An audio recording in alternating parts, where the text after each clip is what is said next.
सच्चिदानंद रूपाय। भगवान के 3 रूप, 3 गुण और 3 कर्म इस विषय में बताए गए। बहुत ध्यान से सुनिएगा। 3 रूप हैं, सत्य, चैतन्य और आनंद। सबसे पहला ठाकुर जी का सत्य स्वरूप है। चाहे वो पंढरपुर के पंढरीनाथ हों, द्वारिका के द्वारिकानाथ हों, गोवर्धन के श्रीनाथ हों, जगन्नाथपुरी के जगन्नाथ हों, उनके स्वरूप अनेक हो सकते हैं, लेकिन समस्त विविध स्वरूपों में रूप सत्य ही है। ठाकुर जी सत्य स्वरूप हैं, वो सत्य हैं, वो सब जानते हैं, उन्हें सब पता है, इसलिए उन्हें सत्य स्वरूप माना गया। और दूसरी बात, संसार के हर व्यक्ति के सन्मुख हम झूठ बोल सकते हैं, लेकिन जिनके सामने झूठ बोलने का कोई औचित्य नहीं है। हम झूठ उसके सामने बोल पाते हैं, हमें पता है कि इसको जैसा हम बोल देंगे ये मान जाएगा, लेकिन ठाकुर जी के सामने झूठ बोलने का कोई औचित्य नहीं, क्योंकि हम भी ये जानते हैं कि उन्हें पता है कि सत्य क्या है। कहने का अभिप्राय, जहां झूठ भी घबराता हो उन्हें सत्य कहते हैं, वो सत्य है, उनके सामने झूठ होता नहीं है। और एक और बात कह दूं तो इसमें कोई अतिशयोक्ति नहीं, झूठ उसके सामने बोल जाता है जो असत्य है। पत्नी से झूठ बोल सकते हैं, पति से झूठ बोल सकते हैं, माता पिता से झूठ बोल सकते हैं, मित्र से झूठ बोल सकते हैं, बच्चों से झूठ बोल सकते हैं, अपनों से झूठ बोल सकते हैं। क्यों? उनसे झूठ बोला जा सकता है जो मायावी हैं, जो संसार के मिथ्याजन्य हैं। लेकिन ठाकुर जी सत्य हैं, इसलिए उनके सामने झूठ बोला नहीं जाता। व्यक्ति जैसा है वैसा अपने आप को स्वीकार कर लेता है ठाकुर जी के आगे। तुम जानत सब अंतर्यामी, करनी कछु ना करी, मोरी राखो लाज हरी।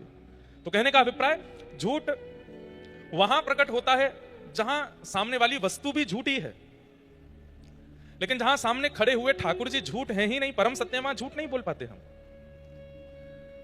दुनिया ने आपसे पूछा कि आप इतने बड़े आदमी कैसे बन गए, या आप इतने सुंदर कैसे हो गए, या ये चीज आपको कैसे मिल गई, ये बात आपकी कैसे हो गई, ये कैसे हो गया, तो आप उसमें 4 बातें झूठ मिलाकर के बोल सकते हो, क्योंकि सामने पूछने वाला व्यक्ति भी मिथ्या है, झूठा है।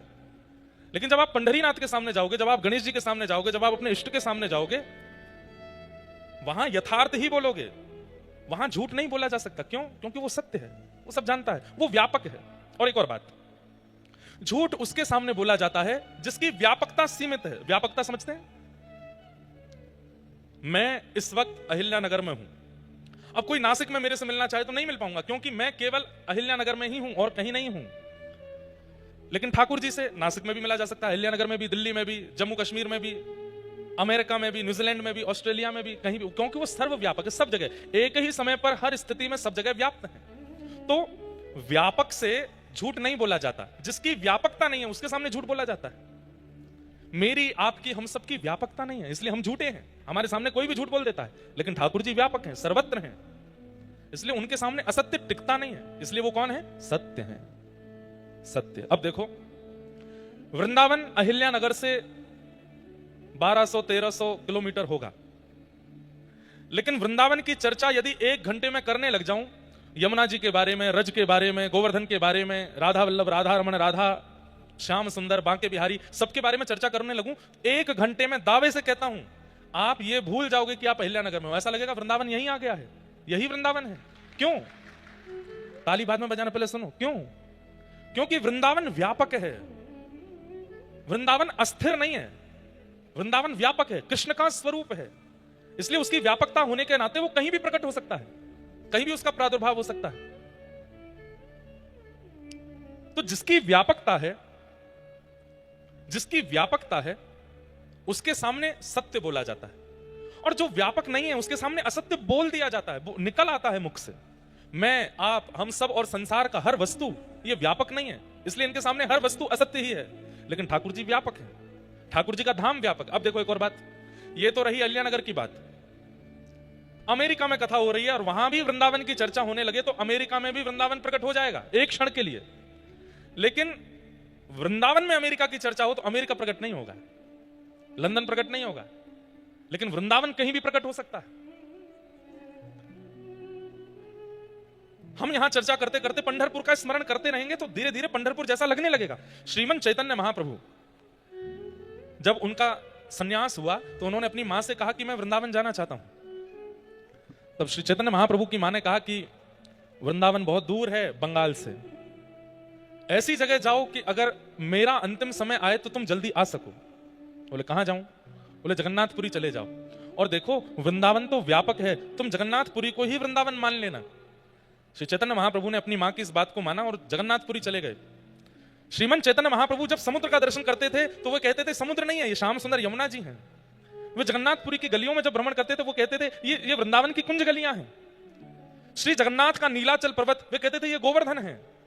श्री जगन्नाथ मंदिर बोले ये द्वारिका है। गुंडीचा बोले वो वृंदावन है। जीवन पर्यंत श्रीमन चैतन्य महाप्रभु वृंदावन को इतना भजे, लेकिन रहे जगन्नाथपुरी में और जगन्नाथपुरी को ही वृंदावन बना दिया।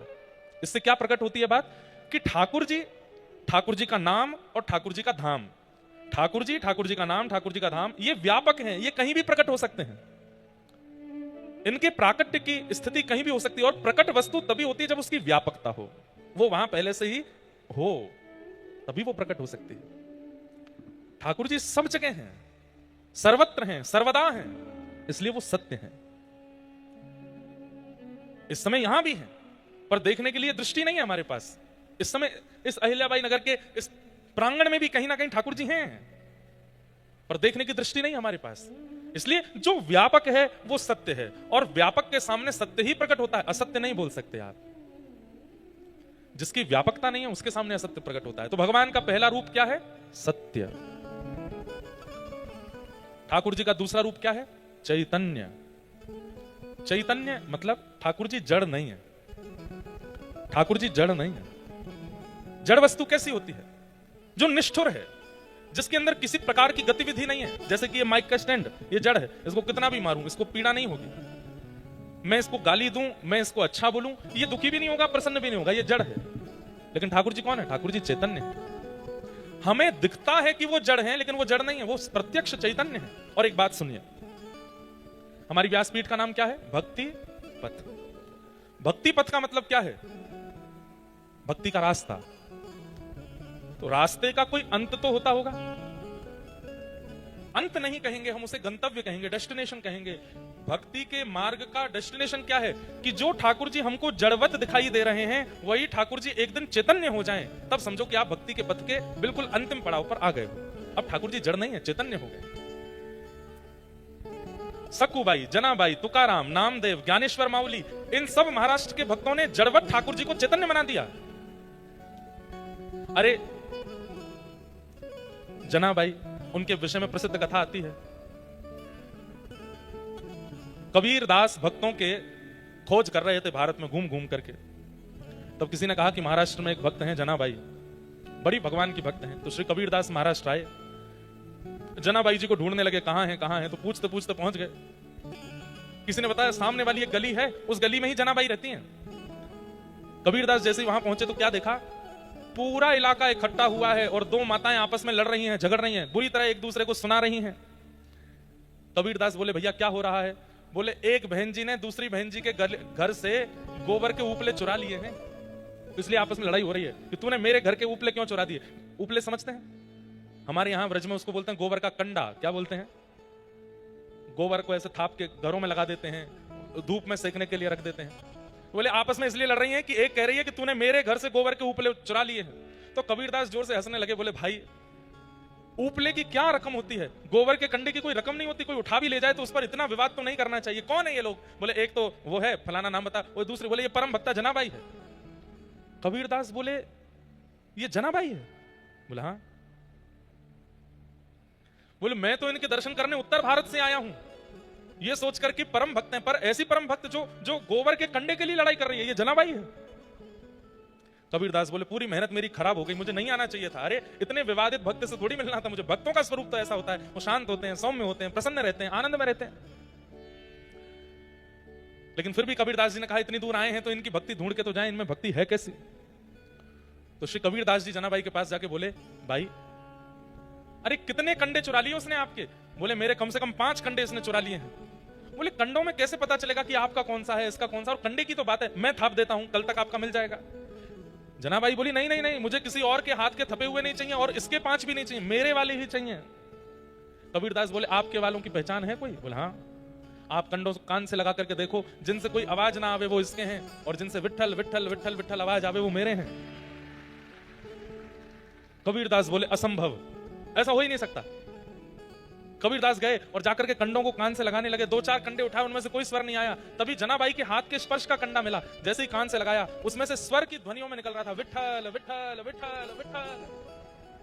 कबीरदास तुरंत दंडवत हो गए जनाबाई के चरणों में, मान गया। अरे कोई भक्त किसी प्राणी के ऊपर हाथ रख दे तो उस पर उसमें भक्ति आ जाती है। कोई भक्त, हमने सुना है श्री ज्ञानेश्वर माउली, उनकी बहन, उनके भाई ज्ञानेश्वर माउली इतने पराक्रमी हुए, वे किसी जानवर पर भी हाथ रख देते थे। हमने तो सुना है कि उन्होंने एक खड़ी दीवार पर हाथ रख दिया तो वो आकाश में उड़ने लगी थी।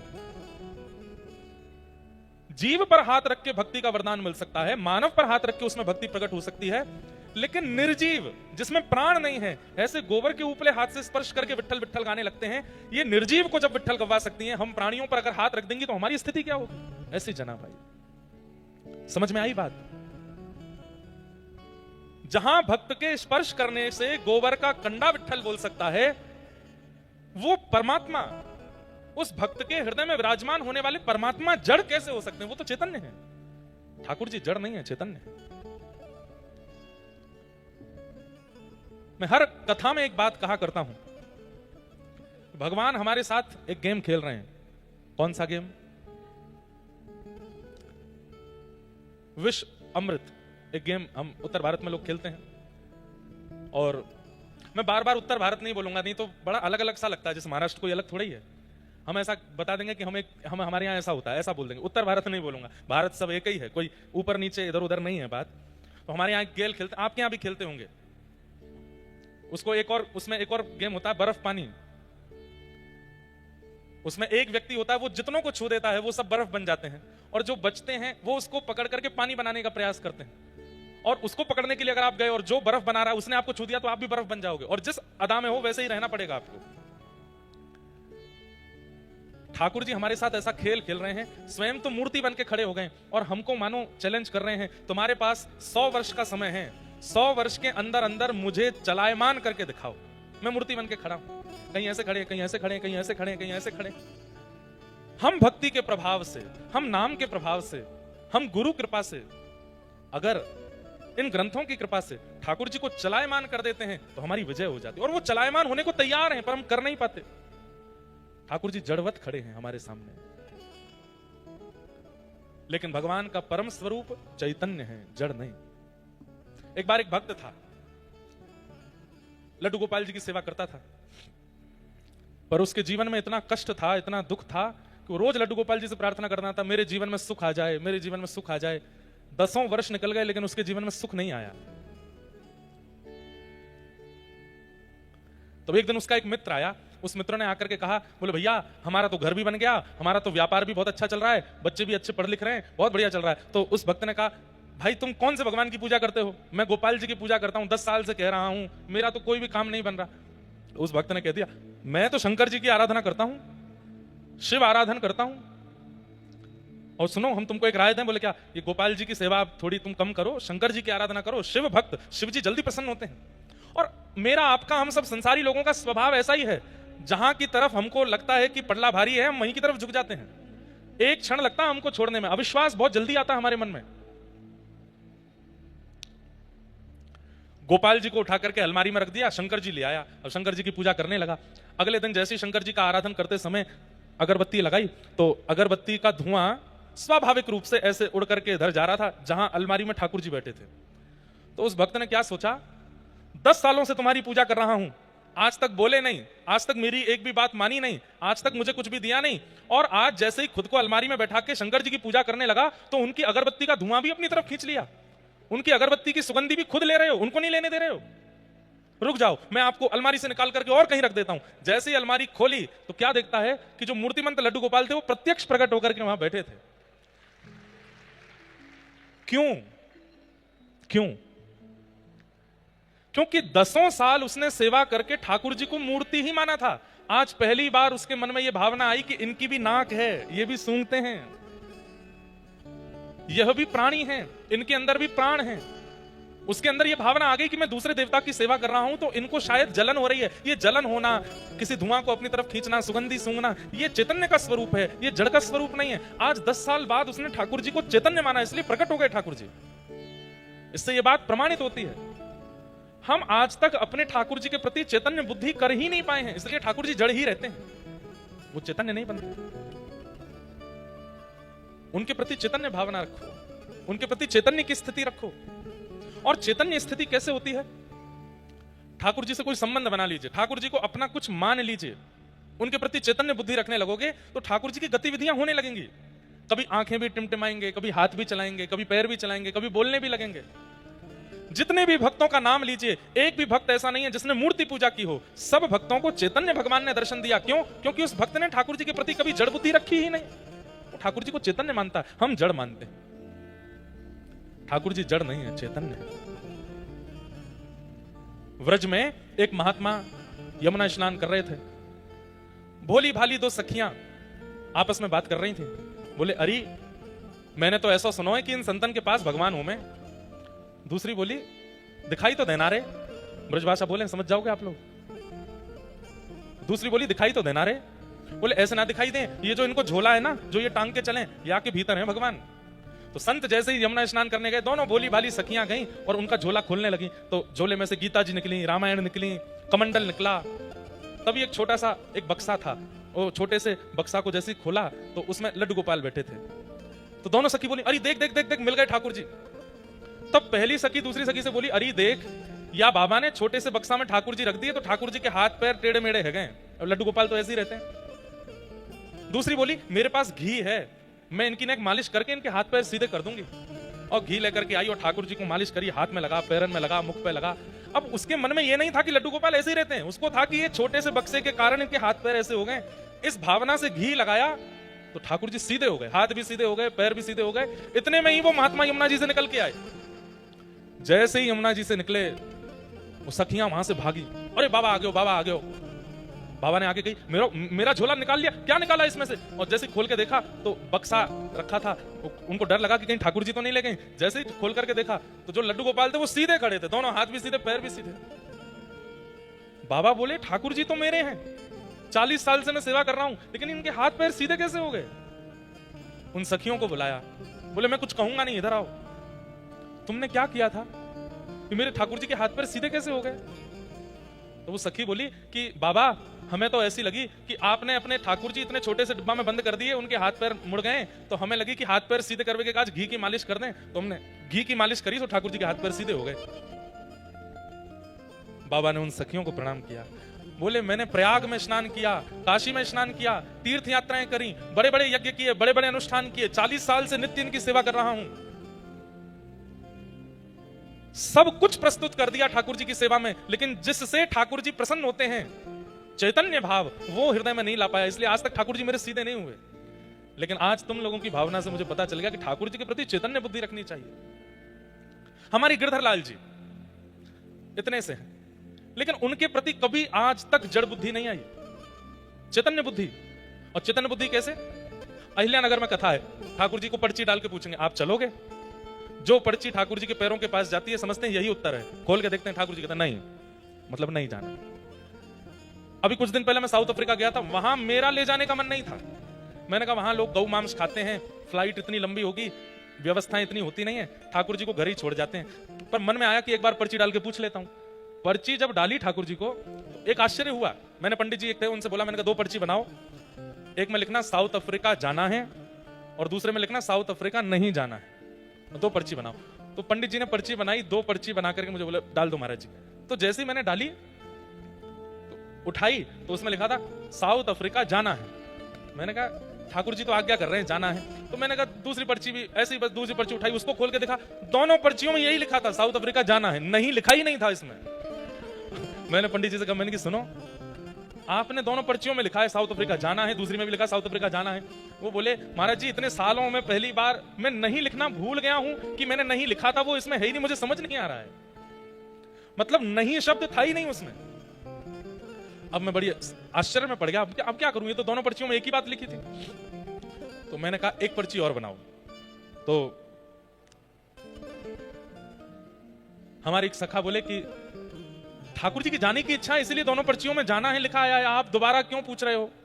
मैंने कहा भाई पता नहीं, मेरे को मन में लग रहा है कि कहीं ऐसा तो नहीं ठाकुर जी यूं कह रहे हो तेने दोनों पर्ची में एक ही बात लिखी है, या मेरी क्या गलती? नहीं, एक पर्ची और बनाते हैं। तो एक में स्पष्ट लिखा है साउथ अफ्रीका जाना है और साउथ अफ्रीका नहीं जाना। अब मैं पर्ची डालने में घबरा रहा था, क्योंकि ठाकुर जी का एक स्वभाव है, एक बार बोलते हैं ठाकुर जी, 2 बार नहीं बोलते। अगर आप दूसरी बार पूछने जाओगे तो ठाकुर जी जबरदस्ती वो बोलेंगे जो आप सुनना नहीं चाहते, इसलिए एक ही आज्ञा माननी है। तो मैंने पहले लाल जी के चरणों में प्रणाम किया, खूब कान पकड़े, मैंने कहा देखो आप गुस्सा मत होना, और गुस्सा होकर के वो मत बोलना जो मैं नहीं सुनना चाहता। मेरी भूल से दोनों, हाँ लाली अभी लेता हूं, बैठो। मैंने कहा मेरी भूल से दोनों पर्चियों में जाना है लिखा गया है, एक लास्ट बार बता दो जाना है कि नहीं जाना। और जब पर्ची डाली तो जो चरणों के पास गई, उठाई तो उसमें लिखा था साउथ अफ्रीका जाना है। अब चाहे उसमें 12 घंटे की फ्लाइट हो, 4 घंटे का कहीं ले ओवर हो, कोई खाने को नहीं मिले, पीने की व्यवस्था नहीं, लेकिन ठाकुर जी को जाना है तो जाना है। वो गए वो, और जहां नहीं जाना वहीं नहीं जाना। इसका मतलब क्या है? वो चैतन्य है, उनके प्रति चैतन्य भाव। कितनी लीलाएं हमारे लाल जी करते हैं, ऐसी बहुत लीलाएं हैं जो मैं बता भी नहीं सकता मंच से। एक बार पहले जब शुरुआत में सेवा करनी प्रारंभ की तो घर में नौका विहार कर रहा था, तो जब ठाकुर जी को नौका में बिठाया तो मेरे मन में ऐसी भावना हुई कि ठाकुर जी का नौका में बैठने का मन नहीं है, पानी में कूदने का मन है। लेकिन घर के सब बड़े लोग, कुछ गुरुजन भी थे, मैंने कहा अच्छा नहीं लगता, ठाकुर जी को नौका विहार कराओ। थोड़ी देर नौका विहार करते रहे। अचानक से, ये बात पहली बार बता रहा हूं मैं कथा में, कोरोना का टाइम था, एक भैया सामने बैठे, एक छोटा सा, हमने जो छोटे बच्चों का टब होता है ना, उसमें पानी भर के नौका विहार कर रहे थे। मैं यहां से नौका चलाऊं, धीमे धीमे वो पकड़े, फिर वो वहां से चलाएं। मैंने धीमे धीमे ऐसे लाल जी से कहा, मैंने कहा लाल जी मेरे मन में तो आ रहा है कि आप कूदना चाहते हो, पर मैं नहीं कूदाऊंगा, आपका मन है तो अपने आप कूद जाओ। और आप सत्य मानिए, मैं, अब आप ये भी कह सकते हैं कि आपने नाव छोड़ी ऐसी होगी कि वो पलट गई होगी, मेरे नहीं छोड़ी थी, सामने से आ रही थी, उसी समय मैं सोच रहा था आपका स्नान का अगर मन है तो खुद कूद जाइए। और उन्होंने जैसे ही नाव चलाई, बिल्कुल सीधी आ रही थी, और अचानक से एक तरफ मुड़ी और श्री गिरधर लाल जी तुरंत नाव में, जैसे ही जल में गोता खाया, मैं दौड़ के, मैं लाल जी गिर गए, लाल जी गिर गए। सब बोले हो क्या हो गया, ठाकुर जी गुस्सा है ना? मैं मनी मन खुश हूं, मैंने मुझे पता है ना क्या हुआ, इनका डुबकी मारने का मन था इसलिए कूदे हैं।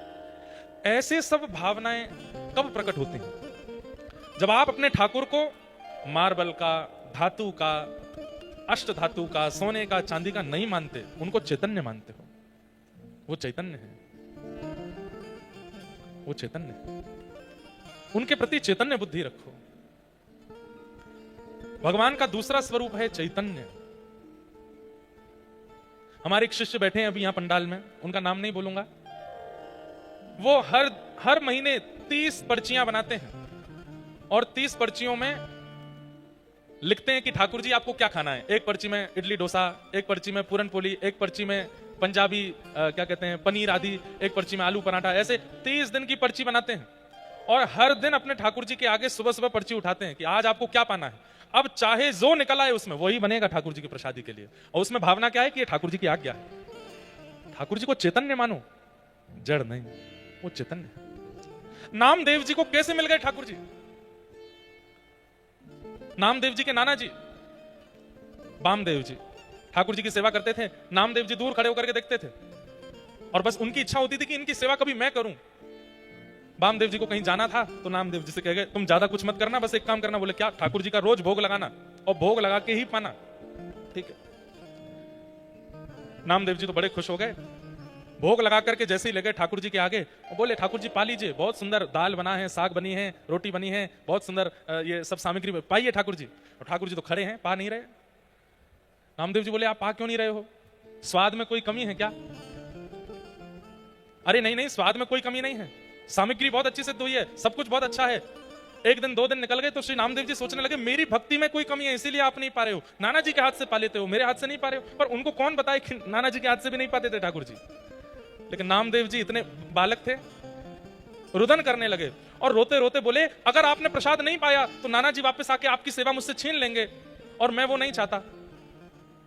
छुरी लेकर के आ गए और अपने गले पर रख करके बोले या तो प्रसाद पाओ, नहीं तो मैं प्राण त्याग दूंगा आपने। इतने में ठाकुर जी प्रकट हो गए। प्रकट होकर के नामदेव जी का हाथ पकड़ लिया और पकड़ करके बोले मैं इतनी जल्दी प्रकट नहीं होता, अरे कम से कम 3-4 महीने तो मनाते मुझको, 3 दिन में प्रकट कर लिया। 3 महीने में चाह रहे हो कि मैं दर्शन दूं? 3 दिन में ठाकुर जी प्रकट हो गए और प्रकट होकर के खूब प्रेम से पाया। 3-4 दिन बाद जब वामदेव जी वापस आए और जब थाली लेकर के वामदेव जी गए, ठाकुर जी ने नहीं पाया, तो नामदेव जी ने टोक दिया, बोले नाना जी आप तो यथावत थाली उठा के लिया, ठाकुर जी ने तो पाया ही नहीं। तो वामदेव जी हंसने लगे, बोले ठाकुर जी पाते नहीं है, बस देखते हैं। बोले ऐसे कैसे नहीं पाते, मैं तो पवाता था। बोले अच्छा मेरे सामने पवा के दिखाओ। नामदेव जी फिर आ गए, ठाकुर जी पाओ, जैसे 3 दिन पहले मेरे साथ पा रहे थे वैसे पाओ। ठाकुर जी नहीं आए। नामदेव जी बोले ऐसे नहीं आते, मुझे पता है कैसे आते हैं। गए दोबारा छुरी लेके आए और फिर से गले पर रखी। ठाकुर जी फिर प्रकट हो गए, हाथ पकड़ के बोले बड़े जिद्दी हो, ये बार बार छुरी क्यों रख लेते हो तुम गले पर, हमको धमकी देते हो। लेकिन यहां ठाकुर जी नामदेव जी से नोकझोंक कर रहे हैं, सामने वामदेव जी की आंखों में आंसू।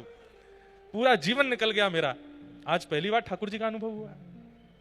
धन्य है नामा जो तेरे ऊपर ठाकुर जी इतनी कृपा करते हैं। सीधी बात, मैंने जो कोई भी बातें यहां बताई, इन सब बातों में ठाकुर जी के प्राकट्य का मूल कारण क्या था? भैया ये जिनके भी गोपाल जी हैं इनको ले जाओ और पकड़ के बैठाओ, खूब प्रेम से कथा सुनो, नहीं तो इनके कारण और भी कथा नहीं सुन पाएंगे। जितनी भी बातें मैंने बताई, इन सब बातों में प्रधान बात क्या थी? ठाकुर जी के प्रति चैतन्य बुद्धि, वो जड़ नहीं है। आप लोग ऐसा मत करना कि कल आप सब भी छुरी लेके बैठ जाओ, ठाकुर जी पाओ।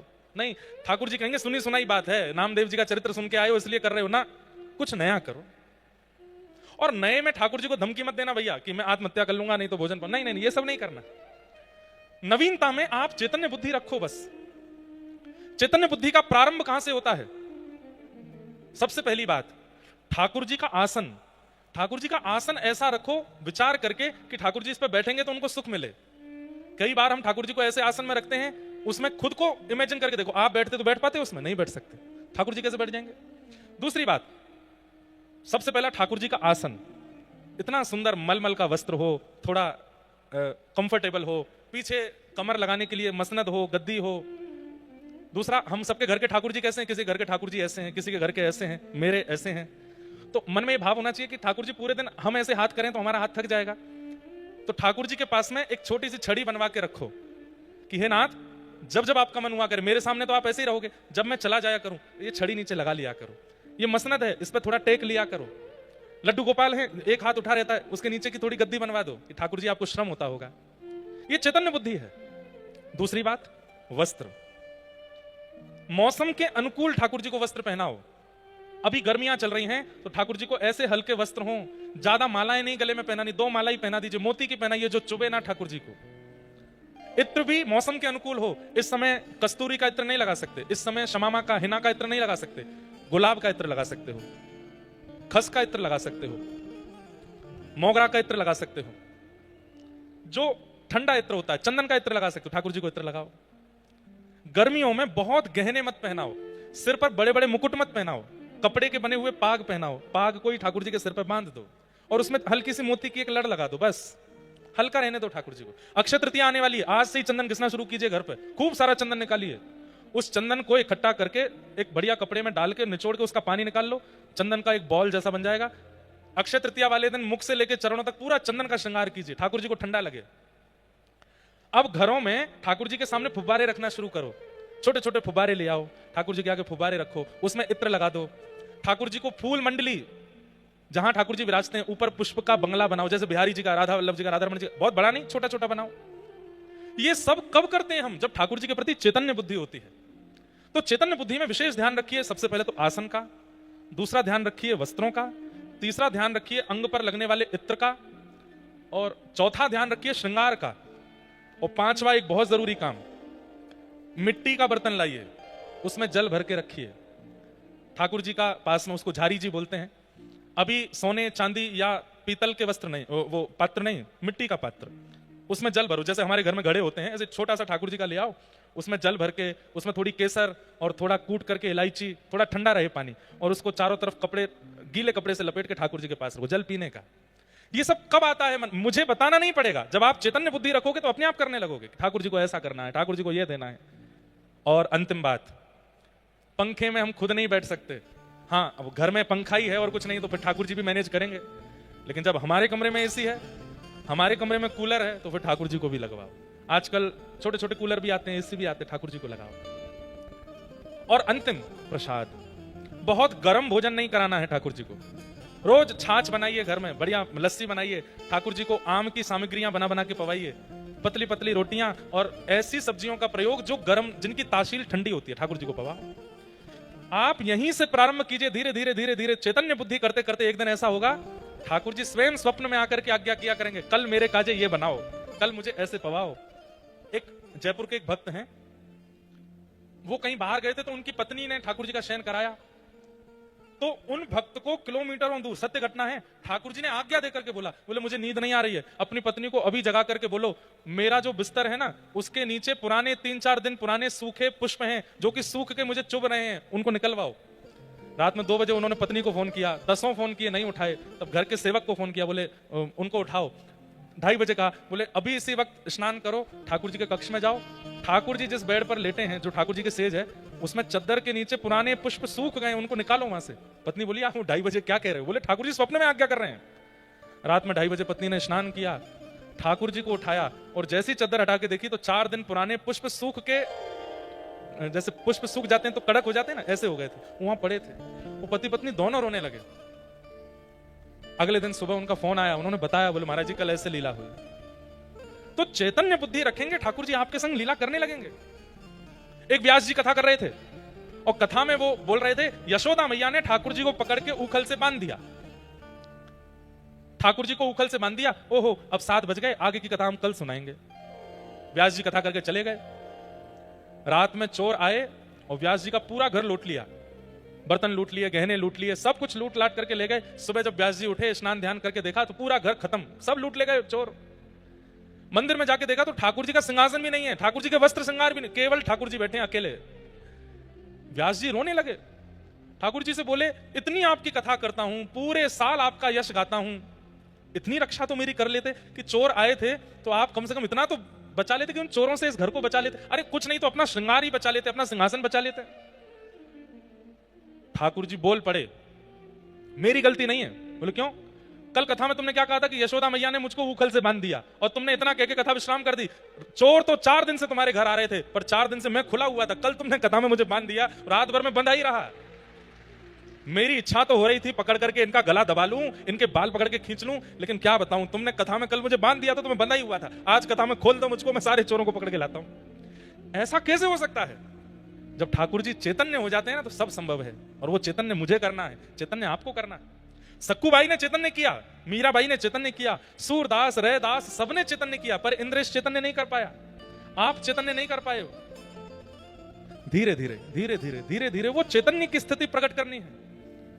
ठाकुर जी बोलने लगे, ठाकुर जी कहने लगे, चैतन्य। और जैसे ही ठाकुर जी चैतन्य हो जाएंगे ना, फिर भक्ति का जो सुख मिलेगा, भक्ति में जो आनंद आएगा, वो आनंद अलग होगा। फिर संसार में चाहे जो हो जाए आपके साथ, आपको कष्ट नहीं होगा। आपको इस बात की प्रसन्नता, मेरे ठाकुर जी चैतन्य है मेरे साथ, और वो चैतन्य हमें करना है।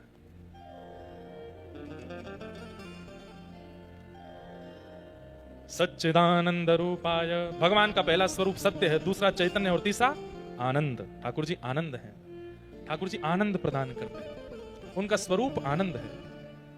विश्वोत्पत्त्यादि है तभी। अब देखो कथा शुरू हुई लगभग 4:30 पौने 5 बजे, अभी बज रहे हैं 6, 6:15 होने वाले।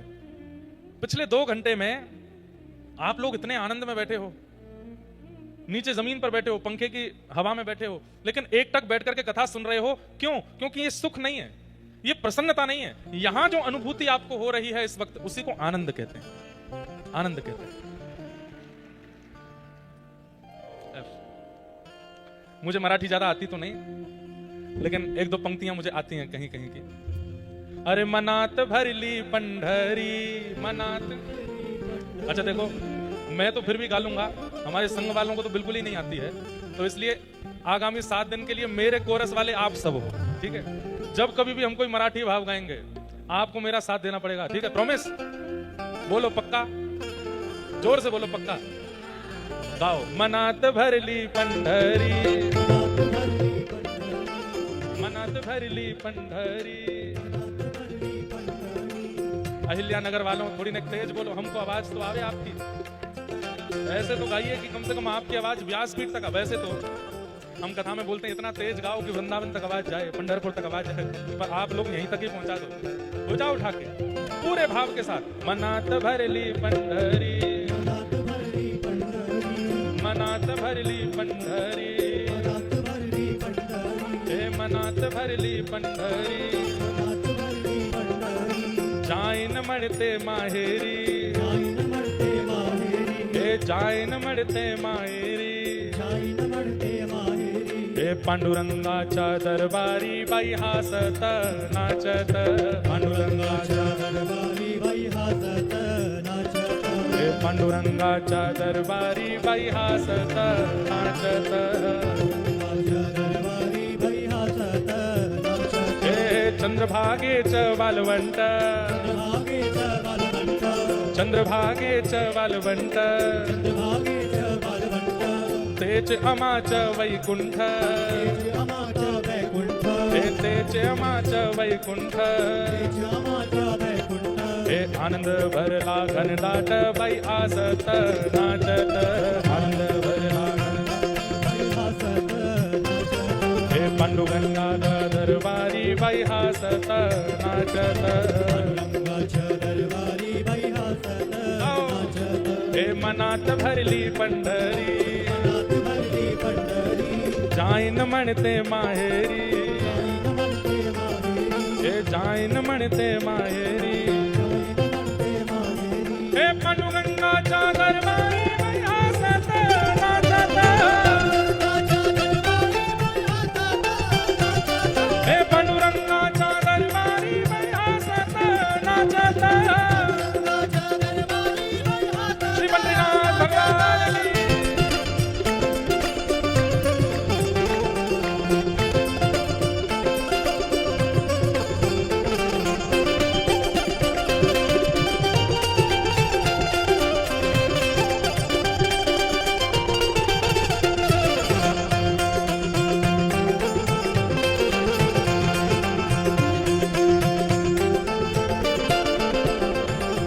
पांडुरंगाचा दरबार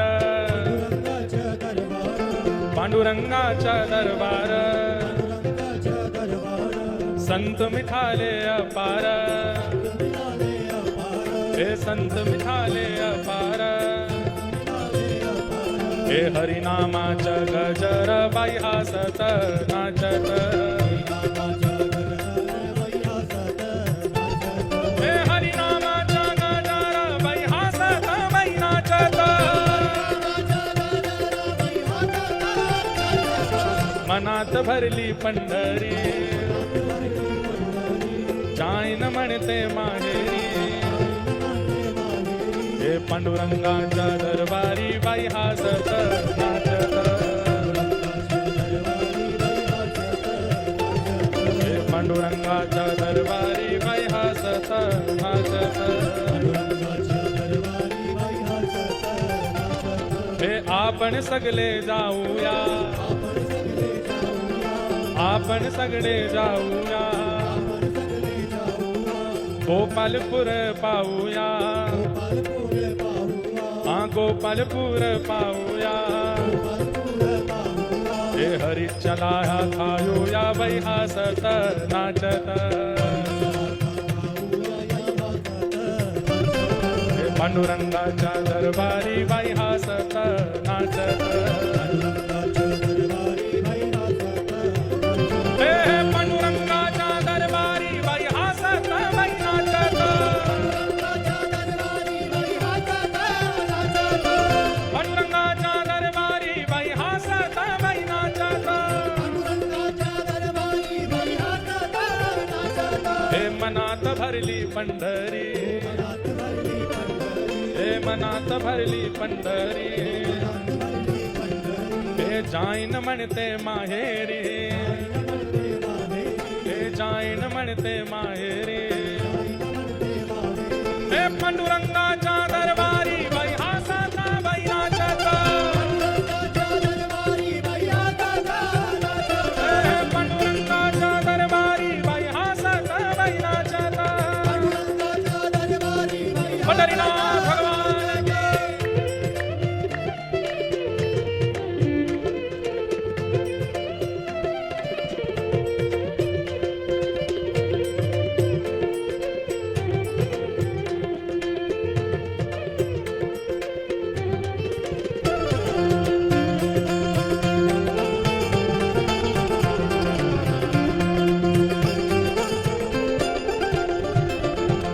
गळ्यात तुलसीची माला, गळ्यात तुलसी, हे गळ्यात तुलसीची माला, हे बाजे मृदंग आणि ताल, बाजे मृदंग, बाजे मृदंग आणि ताल, हे कीर्तन करूया हरी हरी बाई हासत बाई नाचत, कीर्तन करूया हरी हरी, हे कीर्तन करूया हरी हरी बाई हासत बाई नाचत, हे मनात भरली पंढरी, मायन म्हणते मायेरी, सायन म्हणते, हे पांडुरंगाच्या दरबारी बाई हासत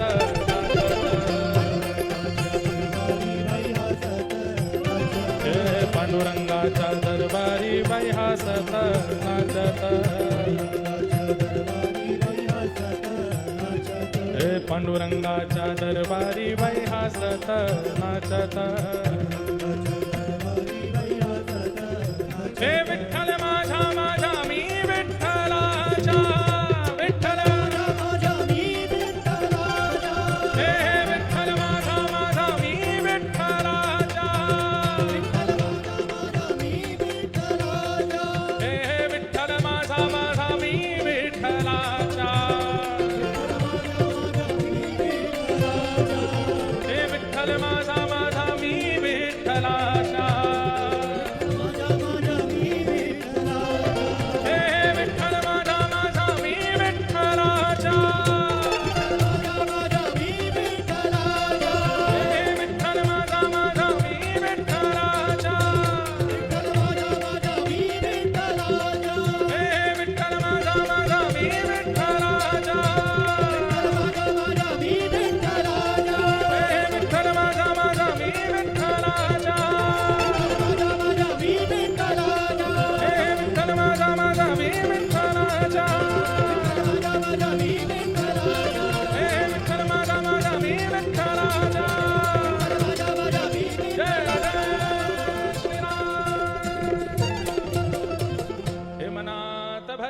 पंढरी। ये देखो नाच तो रहे थे लेकिन गा नहीं रहे थे। अरे भाव से गाओ। मनात भरली पंढरी जाईन म्हणते माहेरी, जाईन म्हणते माहेरी। हे पांडुरंगाच्या दरबारी बाई हासत नाचत, पांडुरंगाच्या दरबारी बाई हासत नाचत, पांडुरंगाच्या दरबारी बाई हासत नाचत, पांडुरंगाच्या दरबारी बाई हासत नाचत। जय जय श्री राम। भागवत कथाच्या दरबारी बाई हासत नाचत, भागवत कथाच्या दरबारी बाई हासत। हमारा टारगेट है कि हम 1 महीना महाराष्ट्र में हैं तो मराठी इतनी सीख जाएं कि बात करने लगें सबसे मराठी में। बड़ी प्यारी भाषा है, लेकिन भाषा प्यारी तभी लगती है जब उस भाषा में भक्ति की वार्ता हो। अब ऐसे तो हिंदी में भी गाली गलौज करने लगे तो हिंदी भी अच्छी नहीं लगती है। हिंदी में भी भाषा में अभिमान, व्यक्ति अपना मान सम्मान अभिमान की बातें करे तो भाषा अच्छी नहीं लगती, लेकिन उसी भाषा को सुंदर बना दिया जाता है यदि उसी भाषा में ठाकुर जी की चर्चा हो। इंग्लिश बड़ी अच्छी भाषा है लेकिन वो इंग्लिश नॉर्मल लगती है, लेकिन उसी में ठाकुर जी की चर्चा हो तो सुंदर लगने लगती है। ऐसे ही मराठी हो, तमिल हो, कन्नड़ हो, या हिंदी हो, पंजाबी हो, गुजराती हो, कोई भी भाषा, वो ऐसा लगता है जैसे मानो भाषा ने रूप धारण कर लिया और आपने ठाकुर जी की चर्चा करके मानो उस भाषा का श्रृंगार कर दिया, वो सुंदर लगने लगती। ऐसी मराठी भी बड़ी सुंदर लगती है अगर उसमें भगवत चर्चा होने लग जाए।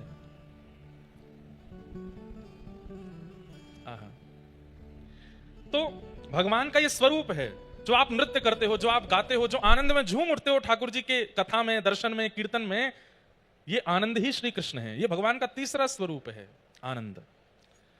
कथा में, कीर्तन में, संकीर्तन में सोच विचार करके नृत्य किया जाए, सोच विचार करके गाया जाए, सोच विचार करके, तो वो आनंद का स्वरूप नहीं होता। मैं तो गोविंद रा गुण गासूं, राणा जी रूठे तो मने काय करसे, मीराबाई कहते हैं, चाहे जो हो जाए। तो आनंद भगवान का स्वरूप है। इस प्रकार भगवान के 3 रूपों का वर्णन किया, सत्य, चैतन्य, आनंद। भगवान के कर्म क्या हैं? विश्वोत्पत्ति आदि है, तवे उत्पत्ति करना, पालन करना और संहार कर देना विश्व का। और तीसरा रूप क्या बताया? गुण तापत्रय विनाशाय, 3 प्रकार के तापों का जो विनाश करते हैं। एक बात बहुत ध्यान से सुनिए, बालकों बैठ जाओ, बैठ जाओ, जय हो रामकृष्ण हरि, बैठ जाओ लालाओ, जाओ, माता जी चली जाएंगी छोड़ के, जाओ चलो दौड़ के, पर हम ले जाएंगे पकड़ के वृंदावन, जाओ। तापत्रय विनाशाय, 3 प्रकार के ताप होते हैं। ताप मतलब कष्ट, आदिदैविक, आदि भौतिक और आध्यात्मिक। 3 प्रकार के दुख हैं हमारे जीवन में। आदिदैविक दुख क्या है? किसी के द्वारा आपको दुख दिया गया। क्यों दुखी हो भाई? बोले पत्नी बहुत लड़ती है हमारी, इसलिए दुखी है। क्यों दुखी हो भाई? बोले माताजी पिताजी बहुत डांटते हैं। क्यों दुखी हो? बोले भाई जो है वो लड़ रहा है। क्यों दुखी हो? बोले पड़ोसी हमारी सुनता नहीं है। आपके दुख का कारण क्या है? कोई और है, किसी और की वजह से आप दुखी हो, वो आदिदैविक ताप। आदि भौतिक ताप, बुखार है इसलिए दुखी हो, सिर में दर्द है इसलिए दुखी हो, पेट में दर्द है इसलिए दुखी हो, मतलब शारीरिक कोई कष्ट है इसलिए दुखी हो, आदि भौतिक ताप। और आध्यात्मिक ताप, किस लिए दुखी हो? बोले वर्षा हो गई भैया, सारी फसल बर्बाद हो गई, देवताओं के द्वारा, प्रकृति के द्वारा दिया गया दुख। ये 3 ही दुख होते हैं हमारे जीवन में। किसी व्यक्ति के द्वारा दिया गया दुख, स्वयं से प्रकट किया गया दुख, या फिर देवताओं के द्वारा दिया गया दुख। ये 3 ही दुख हैं जीवन में, चौथा दुख नहीं होता। लेकिन ठाकुर जी की शरणागति लेने वाले के ये तीनों दुख समाप्त हो जाते हैं। वो अत्यंत सुखी, अत्यंत आनंदित हो जाता है। आपके महाराष्ट्र के संत श्री एकनाथ जी महाराज, एकनाथ जी का नाम सुना है? उनका एक अभंग मुझे बहुत अच्छा लगता है। माझे माहिर पंढरी आहे भीवरे चातिरी। एक बात तो मैं अपने ऊपर मोहर लगाऊंगा, वृंदावन के वक्ताओं में शायद मैं ही हूं जो इतनी मराठी बोलता हूं। और हो सकता है मुझे नहीं पता हो, और भी बोलते होंगे, लेकिन पंढरीनाथ की इतनी कृपा है कि 2-4 पद तो मुझे याद हैं, और ये महाराष्ट्र में कथा होती मैं बोलता ही हूं। माझी बहिण चंद्रभागा करित से पाप भंग, माझी बहिण चंद्रभागा एका जनार्दनी शरण, एका जनार्दनी शरण। एकनाथ जी का ये पद बहुत अच्छा लगता है, किसी दिन गाऊंगा, सबके साथ गाऊंगा। तो श्री एकनाथ जी महाराज, उनके विषय में आता है कि उनको कभी गुस्सा नहीं आता था। दुनिया चाहे जो कर दे, लेकिन एकनाथ जी को क्रोध नहीं आता था। और व्यक्ति को क्रोध ना आवे, इसका मतलब ठाकुर जी देखो, काम, क्रोध, लोभ, मोह, ईर्ष्या, द्वेष, अभिनिवेश, अहंता, ममता, चिंता, इनमें से कोई भी आपके ऊपर प्रभाव नहीं डाल रहा है, इसका मतलब ठाकुर जी आपको मिल गए हैं। ये इस बात का प्रमाण है। आपको क्रोध आता है, अभी ठाकुर जी मिले नहीं। आपके चित्त में काम प्रकट होता है, ठाकुर जी मिले नहीं है। कोई भी वस्तु देख करके मुंह में पानी आ जाता है, अभी ठाकुर जी नहीं मिले, चटोरे हो आप। ईर्ष्या, किसी की उपलब्धि देख करके उससे ईर्ष्या होने लगती है, इसका मतलब ठाकुर जी नहीं मिले अभी आपको। एकनाथ जी महाराज के साथ कोई घटना घट जाए, उनको क्रोध ही नहीं आता था, तो इस बात का प्रमाण था कि ठाकुर जी उनको मिल गए। एक बार की बात, पैठण, यहां से कितना दूर है पैठण? किसी को पता है? 100 किलोमीटर बस। पैठण वो तो भैया धाम है जहां श्री एकनाथ जी महाराज विराजते थे। पैठण मैं कभी गया नहीं हूं, पर देखते हैं, अगर यहां से ज्यादा दूर नहीं होगा, जल्दी जाके आ सकते हैं तो एक दिन जाएंगे, दर्शन कराएंगे पैठण। तो वहां पैठण में एक ब्राह्मण थे, उनकी बेटी का विवाह होना था, लेकिन उनके पास व्यवस्था नहीं थी धन की। तो उन्होंने नगर के अन्य ब्राह्मणों से कहा, भाई मेरी बेटी का विवाह होना है, आप लोग थोड़ी थोड़ी सहायता कर दीजिए, थोड़ा धन दे दीजिए, मैं अपनी बेटी का ब्याह कर दूं। सब लोग इधर देखो, ध्यान से सुनो। तो सब ब्राह्मणों ने उनसे कहा, देखो भाई हम तुमको धन देना चाहते हैं, तुम्हारी बेटी का ब्याह हो, ये हम भी चाहते हैं, लेकिन हम लोग एक बात से बड़े परेशान हैं, हमारी परेशानी पहले दूर करो। बोले किस बात से परेशान हो? बोले ये एकनाथ जी जो हैं, इनको गुस्सा नहीं आता है, हम इनकी निंदा करके देख चुके, इनका अपमान करवा के देख चुके, कितना कुछ करके देख लिया, इनको कभी गुस्सा नहीं आता। तुमने अगर इनको गुस्सा दिला दिया तो हम सब दुगना दुगना पैसा देके तुम्हारी बेटी का इतना अद्भुत ब्याह कराएंगे कि तुम बस देखते रह जाना। कोई भी पिता चाहेगा मेरी बेटी का ब्याह अच्छा हो, और यदि इतना ही करना है कि उसको गुस्सा दिला दो। तो ब्राह्मण ने कहा ठीक है, एकनाथ जी को मैं गुस्सा दिलाऊंगा। वो ब्राह्मण चला गया एकनाथ जी के यहां। एकनाथ जी महाराज ठाकुर जी की सेवा कर रहे थे, चंदन घिस करके ठाकुर जी को लगा रहे थे। सब लोग इधर देखना। और ये ब्राह्मण आया और बिना पादुका उतारे, बिना किसी भी प्रकार का ध्यान रखे कि ठाकुर जी विराज रहे हैं, एकनाथ जी विराज रहे हैं, सेवा चल रही है, बिना पादुका उठारे अंदर घुस गया अंदर जाकर के बिल्कुल पादुका में ही खड़ा हो गया। एकनाथ जी की धीमे से दृष्टि पड़ी, पादुका पहन करके खड़े हैं। एकनाथ जी हंसने लगे, आइए आइए स्वागतम। और बिल्कुल ठाकुर जी की तरफ पैर करके ऐसे एक के ऊपर एक पैर रख के पादुका बिल्कुल ठाकुर जी को दिखाते हुए बैठ गए वहीं पे। बहुत जोर की भूख लगी है, आप बड़ी संतों की सेवा, ब्राह्मणों की सेवा करते हो, चलो मुझे प्रसाद पवाओ। एकनाथ जी बोले बड़ी कृपा, आप हमारे घर आए। अरे सुनो, अपनी पत्नी को बुलाया, बोले ब्राह्मण देवता आए, बढ़िया पकवान बनाओ, इनको प्रसाद पवाओ। पत्नी ने भी आके देखा ये पादुका पहन करके बैठे हैं सामने और बड़ा अजीब व्यवहार कर रहे हैं, लेकिन पत्नी भी एकनाथ जी जैसी, वो भी हंस रही थी, उसको भी गुस्सा नहीं आया। सुंदर चौकी लगाई, थाल लगाया, थाल में खूब सारी सामग्री परोसने लगी। तो ये सोचने लगे जूते से तो ये गुस्सा हुए नहीं, अभी रुको मैं कुछ करता हूं। अब जैसे ही पत्नी आई, आकर के परोस रही थी, झुक करके परोसने लगी, तो अब ये ब्राह्मण कोई छोटे उम्र के तो नहीं थे, 35-36 साल की उम्र होगी।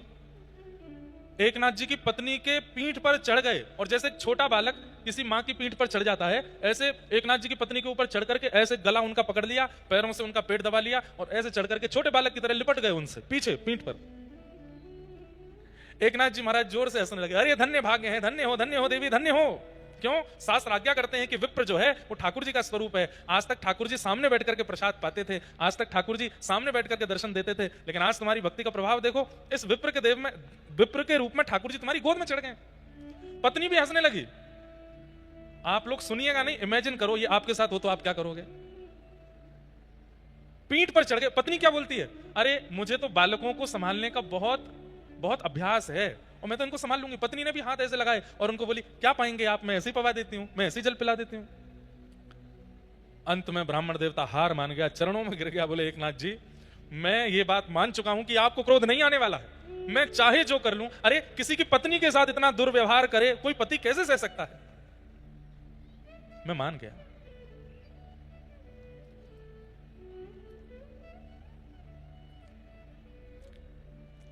असली बात यह है कि मेरी बेटी का विवाह है और मुझे पैठण के ब्राह्मणों ने कहा कि मैं आपको गुस्सा दिलाऊंगा तो वो सब मेरी बेटी के ब्याह के लिए जो धन राशि है मुझे देंगे, इसलिए बस मैं आपको गुस्सा दिलाने आया, मेरा आपसे कोई बैर नहीं है। एकनाथ जी महाराज बोले, तुमको आते ही पहले ये बात बता देनी चाहिए थी, इतनी देर क्यों लगाई तुमने। कोई ब्राह्मण से धन लेने की आवश्यकता नहीं है, तुम्हारी बेटी का विवाह पंडरीनाथ भगवान करेंगे, सब व्यवस्था होगी, चिंता मत करो। और श्री एकनाथ जी महाराज ने ठाकुर जी से प्रार्थना की, कहां से व्यवस्था हो गई और उस ब्राह्मण की पुत्री का अद्भुत विवाह हुआ, ठाकुर जी ने विवाह कराया। क्रोध नहीं। कहीं ना कहीं भगवत प्राप्त व्यक्ति ऐसा हो जाता है, उसको फर्क नहीं पड़ता, फिर चाहे जो हो जाए उसके साथ वो प्रसन्न ही रहता है, वो आनंद में ही रहता है, वो सुखी ही रहता है। मुझे और आपको यदि छोटी छोटी बातों पर क्रोध आना, काम होना, कभी मन ललचाना, ईर्ष्या होना, मोह होना, ये सब स्वभाव में अगर प्रकट हो रहा है तो इस बात को मान लीजिए कि ठाकुर जी बहुत दूर हैं अभी आपसे। छोटी छोटी बातों की तो बात क्या, बड़ी से बड़ी घटना हो जाती है और आप मुस्कुरा करके सह लेते हैं, तो समझ जाओ ठाकुर जी आसपास ही हैं, बस कुछ ही देर में, कुछ ही दिनों में प्रकट होने वाले हैं। कितनी भी बड़ी भयानक स्थिति क्यों ना हो जाए, आपका मन एकाग्र है तो इसका मतलब ठाकुर जी आपके साथ हैं। तापत्रय विनाशाय श्री कृष्णाय वयम नमः। 3 प्रकार के तापों का जो विनाश करते हैं ऐसे श्री कृष्ण को हम प्रणाम करते हैं, उनको हम वंदन करते हैं। भागवत जी के महात्मा सुनाया गया, श्री सूत जी महाराज से सौनकादि ऋषियों ने प्रश्न किया है कि इस कलिकाल में भगवत प्राप्ति का सर्वोत्कृष्ट साधन क्या है, सर्वश्रेष्ठ साधन क्या है, इस कलयुग में भगवान कैसे मिलेंगे, कृपा कर हमें बताओ। तब सूत जी महाराज कहते हैं, कालव्याल मुखग्रास त्रासनेणास हेतवे श्रीमद्भागवतम शास्त्रम कलौकीरेण भाषितम। कालव्याल मुखग्रास त्रास निर्णास हेतवे। इस कलयुग रूपी, काल रूपी सर्प के मुख में हम लोग व्याल के रूप में हैं, भोजन के रूप में हैं, चूहे के रूप में हैं, और जब जब ये काल चाहेगा तब तब हमारे प्राण हरण कर सकता है। लेकिन प्राण हरण काल करे उससे पहले भागवत जी की सन्निधि लेकर के भागवत में बताए गए समस्त मार्गों का यदि व्यक्ति पालन करने लग जाए तो उसका कल्याण इस कलिकाल में हो सकता है, उसको ठाकुर जी मिल सकते हैं। करना क्या है, केवल श्रीमद् भागवत की कथा सुनो और व्यास जी के द्वारा बताए गए नियमों का पालन करो, बस।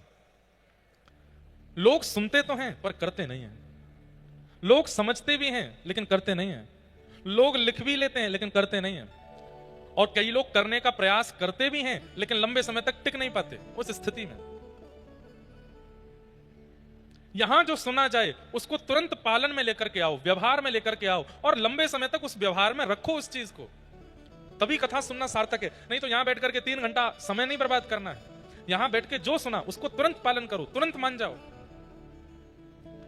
और ये बात मैं आपको प्रमाणित रूप से कह रहा हूं, कथा में सुनी गई बात का जैसे ही आप पालन करने लगेंगे, पालन ही आपका कल्याण कर देगा, पालन ही आपका उद्धार करेगा। बस आप करने लगो। कलिकाल में श्रीमद् भागवत की कथा है जो मानव का कल्याण कर सकती है। तब पूछा गया कैसे कल्याण होता है, कृपा कर इसका थोड़ा महात्मा हमें बताओ। तब सूत जी महाराज ने बताया, एक बार नारद जी पृथ्वी पर भ्रमण करते हुए वृंदावन गए। तब वृंदावन में उन्होंने एक नव युवती को देखा, एक नई युवान, उसके गोद में 2 वृद्ध लेटे थे। नारद जी ने पूछा तुम कौन हो? तो उसने बताया मैं भक्ति हूं और ये दोनों मेरे पुत्र हैं। नारद जी बोले मां युवा और बच्चे वृद्ध, क्या नाम है तुम्हारे पुत्रों का? बोले ज्ञान और वैराग्य। ध्यान से सुनिएगा, भक्ति सब में है लेकिन ज्ञान शून्य, वैराग्य शून्य। भक्ति है पर ज्ञान नहीं है, भक्ति है पर वैराग्य नहीं है।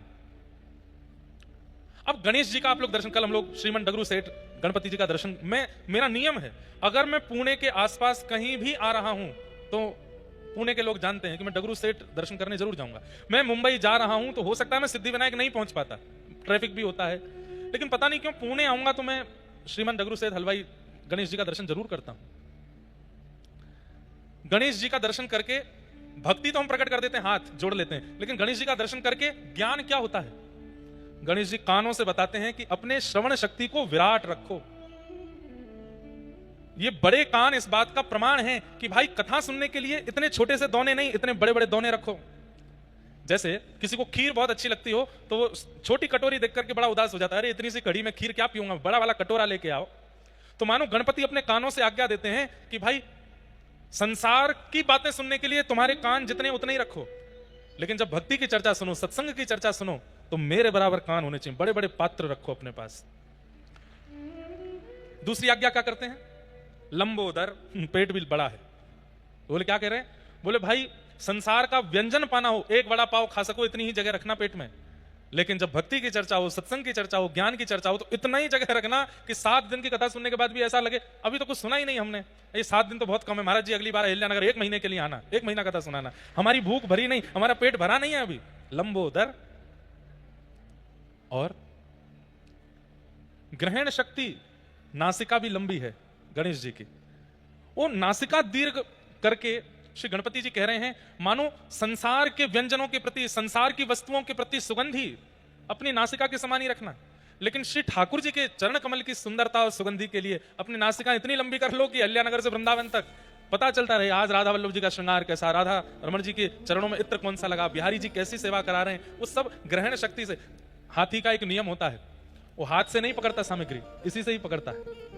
मतलब ये ग्रहण शक्ति का गणेश जी आज्ञा दे रहे हैं, ऐसे ग्रहण करो कि कोई भी वस्तु आवे तुम्हारी नासिका उसको ग्रहण कर ले। ग्रहण का भाव। संसार के प्रति नेत्रों को मूंद के रखो, किनारे में रखो, एक तरफ गुरु और दूसरी तरफ गोविंद, इन दोनों के भाव से अपना दर्शन करो। अनेक अनेक भाव, मतलब भक्ति के साथ में ज्ञान का होना बड़ा आवश्यक है, ज्ञान का होना बड़ा आवश्यक है। हम भक्ति तो करते हैं पर ज्ञान नहीं हो। शंकर जी पर जल चढ़ाते हैं, शंकर जी पर दूध चढ़ाते हैं, शंकर जी पर घी चढ़ाते हैं, शंकर जी पर दही चढ़ाते हैं, पर इसके पीछे ज्ञान क्या है हम नहीं जानते।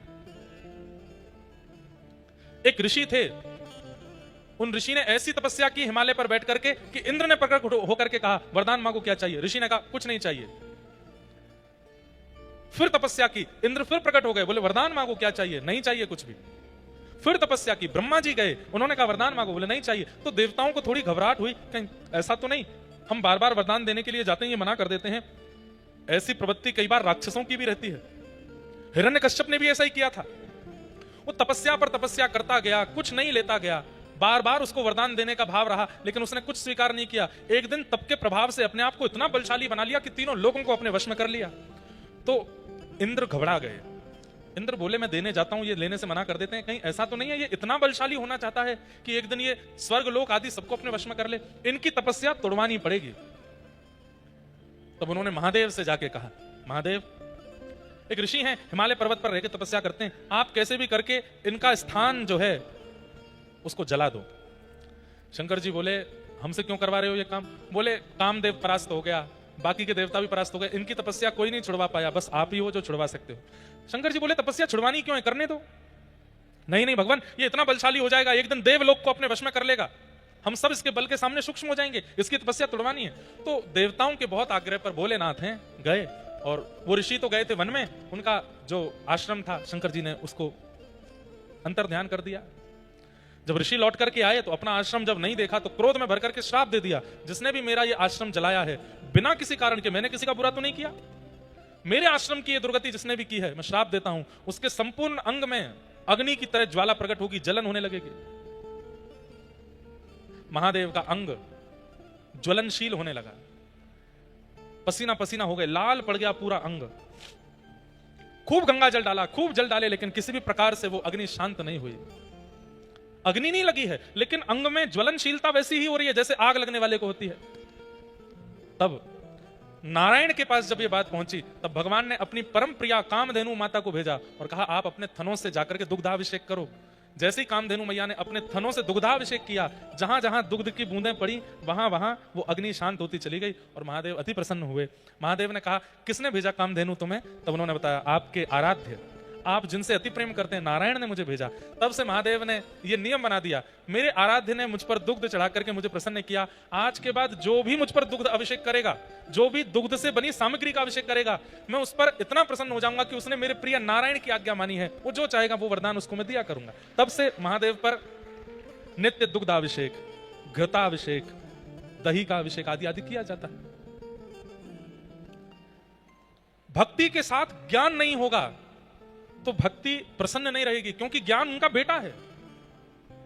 इसलिए आप जो कुछ भी करते हैं, हनुमान चालीसा का पाठ करते हैं, पहले हनुमान चालीसा का ज्ञान ले लीजिए क्या है। आप विष्णु सहस्त्रनाम का पाठ करते हैं, पहले उसका ज्ञान ले लीजिए।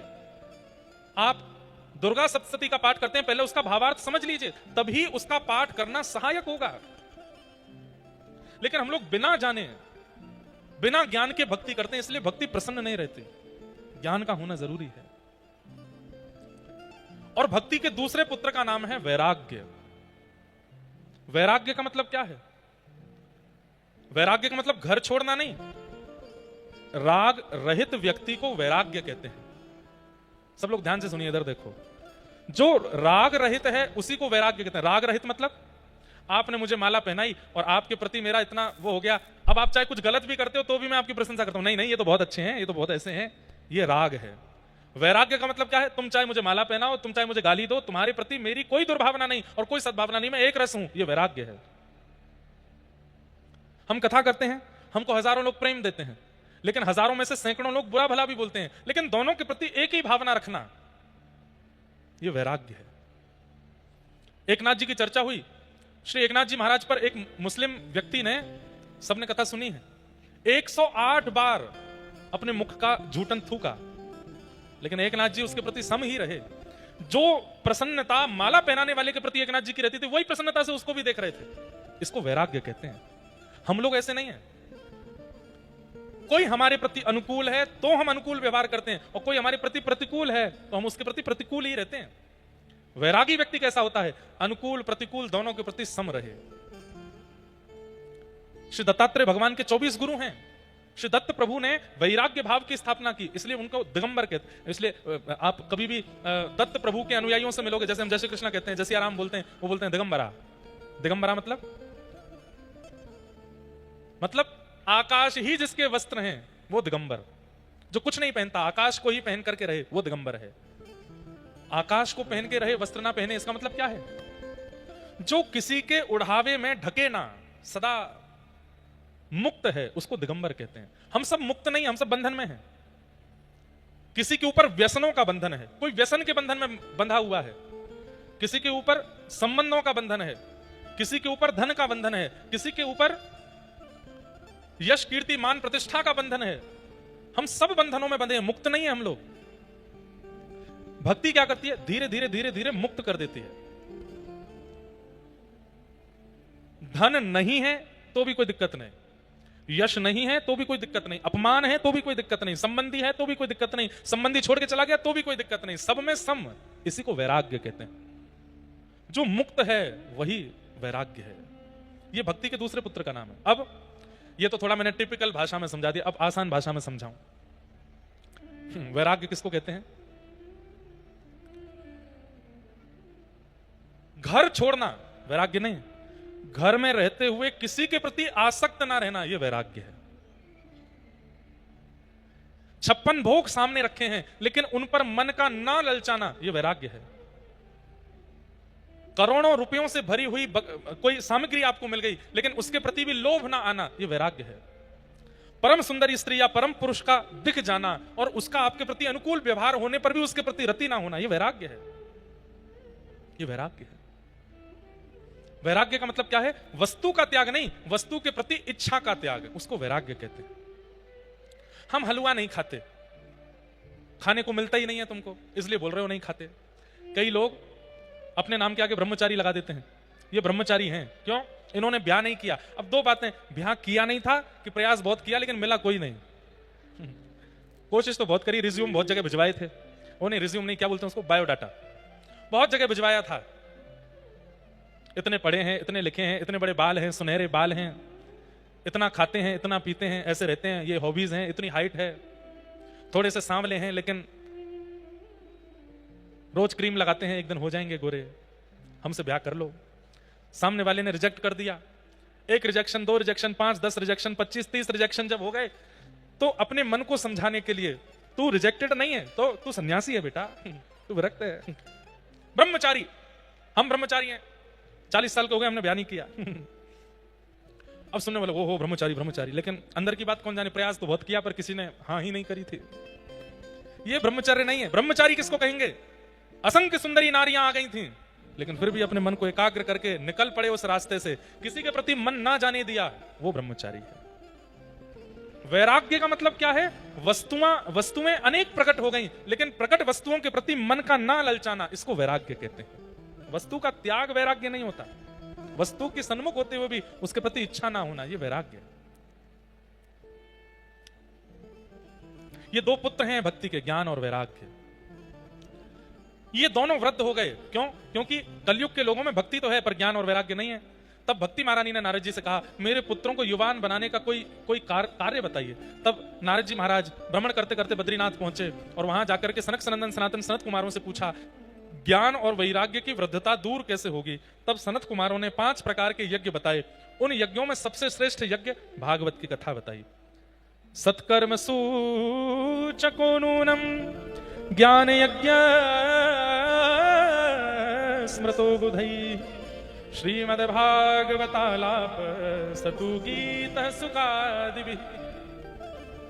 भागवत की कथा में यह सामर्थ्य है कि व्यक्ति के अंदर भक्ति, ज्ञान और वैराग्य तीनों को युवा बना सकती है।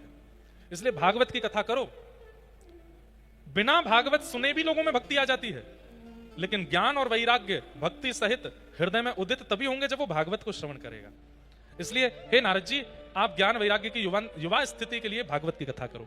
तब गंगा जी के तट आनंद वन में सनत कुमार प्रकट हुए और वहां भागवत की कथा हुई। भक्ति महारानी अपने पुत्रों के साथ आई। कथा में प्रविष्ट होते ही ज्ञान वैराग्य युवा हो गए।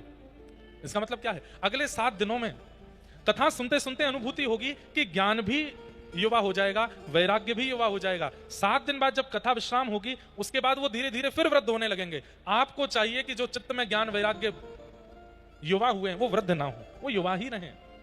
एक दिन क्या होगा कि वही युवा ज्ञान वैराग्य भक्ति ठाकुर जी का अनुभव करा देंगे। ठाकुर जी के अनुभव में एक दोष यह भी है कि भक्ति तो चित्त में परिपूर्ण है पर ज्ञान वैराग्य नहीं है। और एक बात कहूं, बहुत ध्यान से इधर देखिए सब लोग, कई बार ज्ञान आने पर अभिमान आता है, कई बार वैराग्य होने पर भी अभिमान आता है। वैराग्य होने पर कैसा अभिमान? अरे मैंने तो ये छोड़ दिया, चुटकियों में छोड़ दिया, मुझे देर नहीं लगी, मैं पहले ये खाता था पर मेरे को एक बार मेरी पत्नी ने बोला या मेरे गुरुदेव ने बोला या मेरे बेटे ने बोला ये छोड़ दो, एक रात में छोड़ दिया, कुछ नहीं हुआ, मुझे कोई असर नहीं हुआ, फिर दोबारा कभी क्रेविंग भी नहीं हुई उस चीज की, अभिमान आ गया। ज्ञान तो आ जाता है पर ज्ञानी होने का अभिमान भी साथ आता है। वैराग्य तो आता है पर वैरागी होने का अभिमान आता है। इसका मतलब क्या है? ज्ञान वैराग्य आ गए, भक्ति चली गई। ज्ञान भी रहे, वैराग्य भी रहे और अभिमान ना आए तो समझो कि आपके अंदर भक्ति है। और एक बात, उस व्यक्ति का परिचय क्या है जिसमें ज्ञान वैराग्य भक्ति तीनों हैं? भोलापन।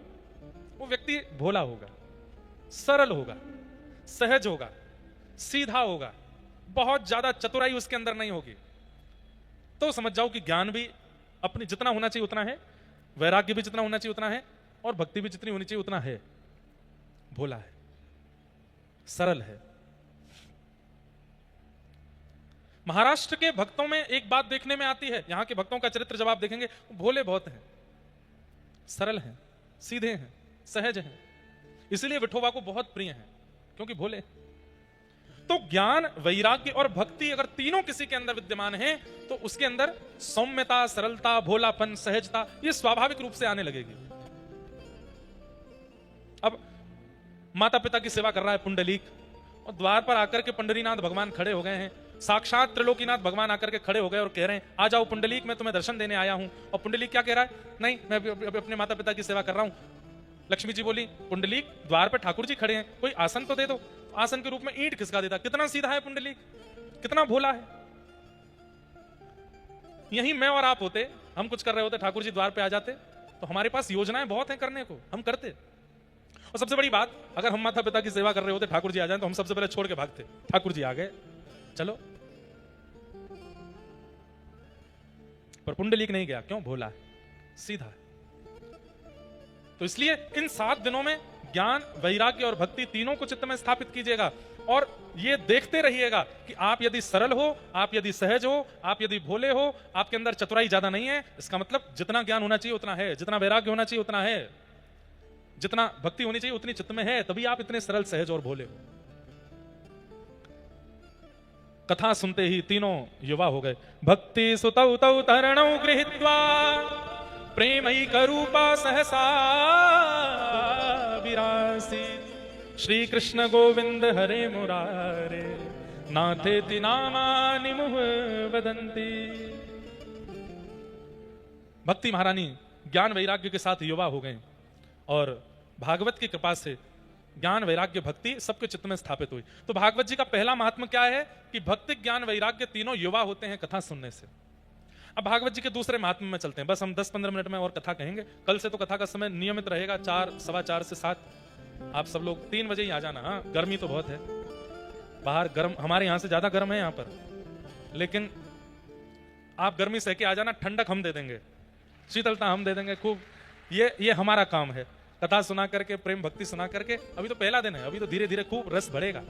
पहले दिन तो पहचान ही होती है, आप मुझे पहचानो, मैं आपको पहचानूं, धीरे धीरे पहचान बढ़ेगी और प्रेम रस प्रकट होगा चित्त से। दूसरी बात, बहुत ध्यान से सुनिएगा। नारद जी महाराज ने प्रश्न किया, के विशुद्ध्यन्ति वदन्तु मह्यम सप्ताह यज्ञेन कथामयेन। कथा सुनने से कौन कौन से पाप दूर होते हैं, कृपा करके हमें बताओ। मतलब कौन कौन से पाप करने वाले लोग अगर कथा सुनने आ जाएं तो वो पाप मुक्त हो जाते हैं। तब यहां पर बता रहे हैं, अगर आपसे भी कोई हो गया हो तो समझ लीजिएगा। हाँ? ये मानवा पाप कृतस्तु सर्वदा सदा दुराचार रता विमार्गगा क्रोधाग्नि दग्धा कुटिलश्च कामिनः सप्ताह यज्ञेन कलौ पुनन्ति ते। सबसे पहली बात, जिसने अपने जीवन में सारे पाप किए हैं, ये मानवा पाप कृतस्तु सर्वदा, कोई पाप ना छोड़ा हो, अगर वो भी कथा में आकर के बैठ जाए और पहले दिन ही संकल्प ले ले कि हे भागवत जी, मैंने बहुत पाप किए हैं, लेकिन मैं अब पवित्र होना चाहता हूं, मैं संकल्प लेता हूं जीवन में दोबारा कभी पाप नहीं करूंगा, बस आप मुझे पवित्र कर दीजिए। आप ये संकल्प ले लीजिए कि मैं दोबारा पाप नहीं करूंगा, और ऐसा संकल्प लेकर 7 दिन की कथा सुनो, आज तक जितने पाप बने सब नष्ट हो जाएंगे। एक कथा सुनाऊं। एक ब्राह्मण थे, उनके यहां एक सेवक काम करता था। सब लोग इधर देखो। उस सेवक की मृत्यु हो गई। मृत्यु होने के बाद वो सेवक यमलोक गया, यमदूत बन गया। एक बार वो ब्राह्मण बैठे थे, तो 2-4 महीने बाद वो सेवक दिखाई दिया, तो ब्राह्मण घबरा गए। उससे बोले, ए तुम तो मेरे यहां काम करते थे, वही लड़के? बोले हाँ। तुम्हारी तो 4 महीने पहले मृत्यु हो गई, तुम अभी कैसे आ गए? बोले, मैं जीवित नहीं हूं, मैं मरने के बाद यमराज जी के लोक में गया और यमराज जी ने मुझको अपना दूत बना लिया है, अब मैं यमदूत बन गया हूं। तो पंडित जी बोले, तुम यमदूत बन गए हो? बोले हाँ। बोले, यमदूत कैसे बनते हैं? बोले जब व्यक्ति एक बार पाप करने के बाद मृत्यु के बाद नरक जाता है, फिर पुनर्जन्म लेता है, फिर पाप करके फिर नरक जाता है, फिर जन्म लेता है, फिर पाप करके फिर नरक जाता है, ऐसे 100 बार जो नरक जाता है उसको यमराज जी फिर अवार्ड रूप में अपना दूत बना लेते हैं। बोले तू भाई बार बार आता है, हर जन्म के बाद तेरा यहां आना होता है। अच्छा एक बात सुनिएगा, नरक जाने वाले स्वर्ग जाने वालों का पुनर्जन्म होता है। नरक और स्वर्ग क्यों जाते हैं ये तो सबको पता होगा। मैंने जितने पाप किए उन पापों का दंड भोगने में नरक जाऊंगा, मैंने जितने पुण्य किए उन पुण्यों को भोगने के लिए मैं स्वर्ग जाऊंगा। एक बार मुंबई में कथा चल रही थी तो वहां एक बालक ने मुझसे प्रश्न किया, महाराज जी भगवान गीता में कहते हैं नैनम नैनम छिंदन्ति शस्त्राणि नैनम दहति पावक, आत्मा को कोई काट नहीं सकता, मार नहीं सकता, जला नहीं सकता, भिगो नहीं सकता, ये सब क्रिया शरीर के साथ होती है। शरीर तो जल करके यहीं भस्म हो जाता है, तो फिर नरक में वेदना कौन सहता है? आत्मा को तो वेदना होती नहीं। कितना अच्छा शब्द प्रश्न पूछा ना।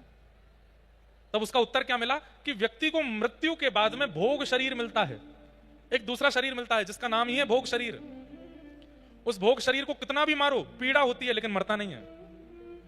उस भोग शरीर को बीच से काट दो दर्द पूरा होगा लेकिन मरोगे नहीं।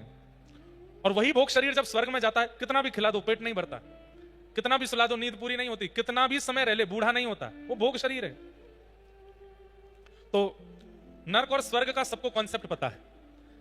मैंने जितने पाप इस जन्म में किए उतने पाप वहां गिनती हो रही है, उनको भोगने में जाऊंगा और वो पाप जैसे ही मैं भोग लूंगा फिर यमदूत हमको कहेंगे अब दोबारा जाओ पृथ्वी पे, अच्छे कर्म करना ताकि दोबारा यहां आना पड़े। लेकिन मैं आके फिर से बुरे बुरे कर्म कर देता हूं, फिर से जाना पड़ता है। ऐसी 100 बार जिसके चक्कर लग जाते हैं, फिर यमराज जी कहते हैं भाई तुम बार बार आते हो, अब तुमको सब पता है कौन सी गली है, कौन सा मोहल्ला है, कहां तेल की गर्म कढ़ाई है, कहां तलना है, कहां पर काटना है, तुमको सब पता है। नरक पूरा तुमने देख लिया है, इसको दूध बनाओ। वो दूध बन जाता है। ब्राह्मण देवता बोले बहुत बढ़िया भैया, तुम हमारे पास क्यों आए हो? बोले मैं तो इसलिए आया हूं कि अभी नगर का वो फलाना आदमी है उसको लेने आया हूं, मैं उसको लेके जाऊंगा। तो बोले वो आदमी तो अभी मेरे पास बैठा था। बोले हाँ अभी उसका 5 मिनट और बचे हैं, उसके पेट में दर्द होगा, प्राण निकलेंगे, लेके मैं जाऊंगा उसको। मैंने सोचा अपने ही गांव में जा रहा हूं तो आपसे मिलने आ जाऊं। पंडित जी बोले बड़ी कृपा, भैया एक काम करोगे? बोले क्या? हमको बिना मरे नरक का दर्शन करा सकते हो? व्यक्ति बोला बिना मरे तो संभव नहीं है। बोले एक बार देख लो, तुमने हमारे यहां नौकरी करी है, इसका हमको कुछ दे दो, ऐसे एक बार बिना मरे हमको नरक दिखा दो। बोले मैं यमराज जी से पूछूंगा, वैसे तो संभव नहीं है लेकिन वो आज्ञा करेंगे तो हो सकता है। तो कुछ समय बाद यमराज जी उस दूत से बड़े प्रसन्न हो गए, भाई हम तुम्हारी सेवा से बड़े खुश हैं, तुम्हारा थोड़ा हम अपग्रेड कर रहे हैं, तुमको अपना सेक्रेटरी बना रहे हैं, आ जाओ, कुछ चाहिए तो बताओ। बोले हाँ एक चीज चाहिए। बोले क्या? मैं जब पिछले जन्म में जिन सेठ जी के यहाँ काम करता था उनसे मेरा बड़ा प्रेम है, मैं कभी कभी मिलने जाता हूं उनसे जब पृथ्वी पर जाता हूं, उन्होंने मुझसे कहा है कि वो बिना मरे नरक देखना चाहते हैं, आपकी आज्ञा हो तो मैं उनको ले आऊं। यमराज जी बोले चलो तुमने मांगा है तो ठीक है, ले आओ उनको, एक बार नरक दर्शन कराओ, सो रहे हैं उठा लाओ। सोते हुए उन ब्राह्मण देवता को वो दूत उठा के ले गया। जैसे आंख खुली तो महाराज विशाल भयंकर नरक, नरक में एक नदी बहती है उसका नाम है वैतरणी। शास्त्रों में वर्णन है कि उस वैतरणी नदी से इतनी बड़ी दुर्गंध आती है कि कोई व्यक्ति अगर उस दुर्गंध को एक बार सूंघ ले तो उसके प्राण वहीं निकल जाएंगे, लेकिन वहां प्राण नहीं निकलते, सूंघते ही रहना पड़ता है। उस वैतरणी नदी में जल नहीं है तो शरीर से निकलने वाला रक्त, शरीर से निकलने वाला मांस, शरीर से निकलने वाला सफेद मवाद, उसकी नदी है वो। वमन होने लगे, ऐसी स्थिति है नरक की। पंडित जी महाराज जैसे नरक पहुंचे, देखते ही उन्होंने दूध किया। बोले मुझे नहीं देखना, मैं बस प्रथम दर्शन में ही बस हो गया मेरा काम, मुझे ले चलो यहां से। बोले नहीं नहीं अब तो दिखाएंगे, चलो। बोले ये क्या है? तो सारे नरक का वर्णन किया। जब व्यक्ति किसी के साथ छल करता है तो उसके साथ ऐसा होता है, व्यक्ति किसी को धोखा देता है तो उसको ये पीड़ा मिलती है, व्यक्ति जब निर्दोष जानवरों को मार के खा जाता है तो उसके साथ ऐसा होता है, ऐसा सब दिखाया। पंडित जी महाराज नाक पे हाथ धरे पूरे नरक में घूमे। अंत में यमराज जी के पास गए। यमराज जी से जाकर के कहा हमने देख लिया, अब हम कभी नरक नहीं आना चाहते। बोले नरक तो आप आओगे, मृत्यु के बाद आपको 2 मिनट के लिए नरक आना पड़ेगा। बोले मैंने तो कोई पाप किया ही नहीं। बोले एक पाप किया है आपने। बोले क्या पाप किया? बोले तुम्हारे गांव में एक जूता बनाने वाला रहता है, तुमने उससे अपने पैर के जूते बनवाए, उसने तुमको 2 रुपया 20 पैसा कहा था कि इतना दे दो, इतने में बने हैं। तुमने उसको 2 रुपया दिया और कहा भाई तुम गांव के आदमी हो, हम ब्राह्मण हैं, 20 पैसा क्यों चाहिए तुमको, छोड़ दो 20 पैसा ऐसे ही छोड़ दो। वो कहता रहा मैं गरीब मैं गरीब हूं, मेरा घर नहीं चलेगा, 2 रुपया 20 पैसा है, 20 पैसा भी दे दीजिए। तो तुमने उसको मना कर दिया 20 पैसा नहीं देंगे। तो 20 पैसा ना देने का पाप भोगने के लिए तुमको नरक आना पड़ेगा। किसी की कमाई, किसी का अधिकार तुमने खाया है, तुमको भोगना पड़ेगा। तो बोले मैं एक बार आ गया हूं, आप अभी मुझको दंड दे दीजिए, उसका जो भी दंड होता हो। तो बोले किसी के अधिकार का पैसा खाने से दंड मिलता है एक बिलांद, इतना होता है एक बिलांद चमड़ी उछाली जाएगी। उल्टे हो जाओ, वो ब्राह्मण उल्टे हो गए और यमदूतों ने एक बिलांद चमड़ी उनकी निकाल ली और बहुत वेदना हुई, रक्त निकला। बोले बस अब तुमको नरक नहीं आना पड़ेगा, अब ध्यान रखना लौट के जा रहे हो, अब कोई पाप मत करना नहीं तो आना पड़ेगा।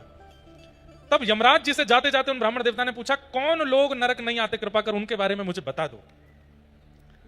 तो वैसे भागवत जी में इसका श्लोक लिखा है अजामिलोपाख्यान में, लेकिन इस कथा में यमराज जी क्या कहते हैं, जो व्यक्ति नित्य तिलक धारण करता है, जो व्यक्ति नित्य अपने गले में कंठीमाला पहनता है और राम नाम, कृष्ण नाम, राधा नाम, नारायण नाम और गुरु प्रदत्त मंत्र नित्य जाप करता है, एकादशी व्रत का नियम पालन करता है, सत्संग कथा कीर्तन श्रवण करता है, उसको नरक नहीं आना पड़ता। कितना इजी है ना, कितना आसान है। लेकिन यह करने में भी लोगों की शामत आ जाती है, नहीं करते। तिलक लगाना है पर अपने आप पहुंच लेते हैं, नहीं लगाते उसको। कंठी माला पहननी है। एक बार अभी 2 साल पहले ही नासिक में कथा थी मेरी, वहां एक भैया मुझसे क्या बोलता है, महाराज जी कंठी पहनने के बाद प्याज नहीं खानी चाहिए। मैंने कहा नहीं, हम ऐसा कर सकते हैं। मैंने कहा कैसा? कंठी उतार के प्याज खा लिया करें और फिर खाने के बाद फिर कंठी पहन ले। मैंने कहा वाह, मैंने कहा बहुत बढ़िया। मैंने कहा ये तो वही हो गया कि ब्याह के बाद बहू बोली कि मैं मंगलसूत्र उतार के दूसरे के संग घूमे आती हूं, आके फिर मंगलसूत्र पहन लूंगी। ऐसा थोड़ी होता है। हम लोग बड़े विचित्र हैं, अपनी अनुकूलता देख करके सब क्रिया कर लेते हैं। नहीं, माथा सूना नहीं रखना चाहिए, चाहे बहनें हो चाहे भाई हो। चाहे एक टीका लगाइए, और अगर दीक्षा हो गई है तो अपने गुरुदेव का तिलक लगाइए, लगाना चाहिए आपको। सूना माथा नहीं रखना चाहिए। कई संप्रदायों में माताओं को तिलक लगाने का अधिकार नहीं है, तो बिंदी लगाइए, कुछ तो लगाइए। आपका माथा सूना नहीं रहना चाहिए किसी भी परिस्थिति में। आज जिन लोगों का सूना है वो लोग शर्माओ मत, कल से लगा लेना, नित्य तिलक धारण करो। तिलक धारण करने की महिमा क्या है? एक बार एक बड़ा पापी व्यक्ति यमलोक से यमदूत भेजे गए इसको लेने के लिए। उसके जैसे ही प्राण निकलने वाले थे, उसी समय पेड़ के ऊपर बैठे हुए एक पक्षी ने विष्ठा की और वो विष्ठा उसके माथे पे आके गिरी और माथे से ही तिलक बन गई। जैसे ही यमदूत उसको लेने आए, विष्णु दूतों ने आकर के रोक दिया, बोले इसको नहीं ले जा सकते। बोले क्यों? देख नहीं रहे माथे पे तिलक लगा है? तब यमदूतों ने कहा, बोले तिलक नहीं है, ऊपर बैठे हुए किसी पक्षी ने विष्ठा कर दी है। बोले कुछ भी हो, देखने में तो तिलक जैसा ही लग रहा है, इसको नरक नहीं ले जा सकते। अब तो ये विष्णु लोक ही जाएगा। सोचिए, गलती से विष्ठा रूप में अगर माथे पर कुछ पड़ जाए तिलक जैसा, तो विष्णु लोक मिल जाता है। यदि हम नित्य गोपी चंदन हाथ में लेकर के, रोली हाथ में लेकर के, उसमें यमुना जल गंगा जल मिला करके गुरु मंत्र का जाप करते हुए तिलक धारण करते हैं, तो ठाकुर जी के लोक की प्राप्ति कैसे नहीं होगी? और रात में सोते समय मुंह नहीं धोना है, तिलक लगा के रखिए। और कई लोग नहाते हैं, रात्रि में स्नान का विधान है, स्नान करके फिर तिलक लगाओ। तिलक लगा के सो, रात में प्राण चले गए तो कभी भी प्राण जा सकते हैं। माथे पर तिलक 24 घंटे रहना चाहिए आपके। दूसरा, गले में कंठी माला। हम सब पिंड हैं। पिंड किसको बोलते हैं? हम सब ठाकुर जी की प्रसाद हैं, भोग हैं। जैसे वड़ा पाव में अंदर वड़ा होता है ना, वड़ा, हम सब भी वड़ा हैं। लेकिन ठाकुर जी का एक नियम है कि जैसे वड़ा पाव वाले पाव के साथ वड़ा खाते हैं, ठाकुर जी तुलसी पधरा के वड़ा पाते हैं। हम सब बड़ा हैं, अगर तुलसी नहीं धारण करेंगे तो ठाकुर जी पाएंगे कैसे? नित्य तुलसी पहनो गले में, तिलक लगाओ, तुलसी धारण करो। और तीसरा, ये तो हो गया बाहर का रूप। अब तीसरा, भीतर क्या करो? बोले मन में ठाकुर जी को बसाओ, बुद्धि में ठाकुर जी को बसाओ और जिह्वा से निरंतर नाम गाते रहो। यमराज कहते हैं उसको कभी नरक आना नहीं पड़ेगा, उसको कभी नरक नहीं जाना। एक और बात, मान लीजिए उस व्यक्ति ने बहुत पाप किया जीवन में और अचानक से उसने कथा में सुन लिया कि तिलक लगाने से, कंठी पहनने से, नाम जपने से नरक नहीं जाना पड़ता, और वो ये करने लग जाए तो नाम के प्रभाव से, तिलक के प्रभाव से, तुलसी के प्रभाव से उसके पूर्व के पाप भी नष्ट हो जाएंगे। नष्ट कैसे होंगे? जीते जी ही उसको पाप भोगना पड़ेगा संसार में, यही भोग लेगा, यही नष्ट कर लेगा, और फिर दोबारा ना करने की स्थिति नाम प्रकट कर देगा कि वो कभी पाप करे ना। इसलिए नाम, मुख पे हो राम नाम, साधु सेवा हाथ में, तू अकेला नहीं प्यारे, राम तेरे साथ में।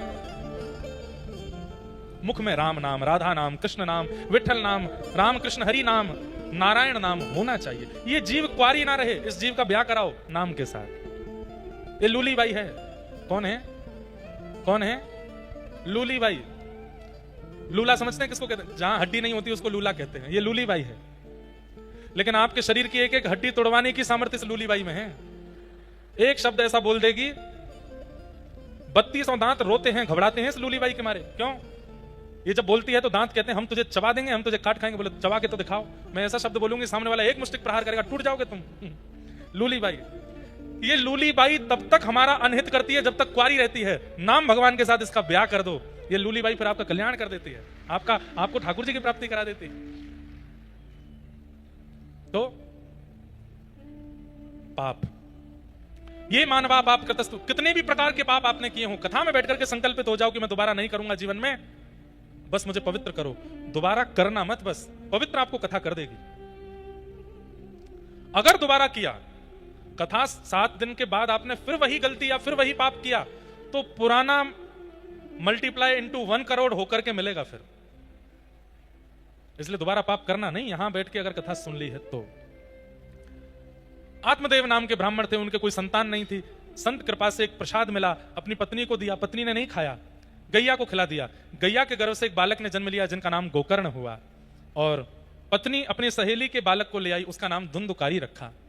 दोनों बालक बड़े हुए, गोकर्ण पंडित ज्ञानी बने, धुंधुकारी महान दुष्ट हुआ। बालक की दुष्टता से माता पिता ने घर त्याग दिया, मां ने प्राण त्याग दिए। पिताजी को वन में गोकर्ण जी ने ज्ञान उपदेश दिया। तत्पश्चात वो धुंधुकारी की मृत्यु हुई और वो प्रेत बन गया। प्रेत बनने पर मुक्ति कैसे हो? कहते हैं जिसको नरक में भी स्थान नहीं मिलता वो प्रेत बन जाता है। और प्रेत योनि नरक योनि से भी ज्यादा खराब है।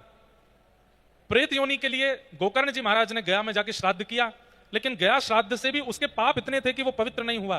तब सूर्य नारायण भगवान से पूछा कि महाराज इसकी मुक्ति कैसे होगी? तब सूर्य नारायण भगवान ने आज्ञा करके बताया, श्रीमद् भागवत की कथा कराओ। श्रीमद् भागवत की कथा में यह सामर्थ्य है कि अत्यंत घोर प्रेत योनि में पड़ा हुआ व्यक्ति भी मुक्त हो जाएगा। तब भागवत की कथा हुई और श्रीमद् भागवत की कथा से, गोकर्ण जी महाराज के कथन से धुंधुकारी प्रेत योनि से मुक्त हुआ। 7 दिन में मुक्त होकर के भगवत धाम को प्रस्थान कर गया। बोलो भागवत महापुराण की। हमें नहीं पता, पर यहां अनेक ऐसे जीवात्मा प्रेतात्मा होंगे जो अपनी मुक्ति की याचना कर रहे हैं, और इस कथा से वो सब मुक्त हो रहे होंगे। ऐसे भागवत जी के महात्मा को सुनाया गया।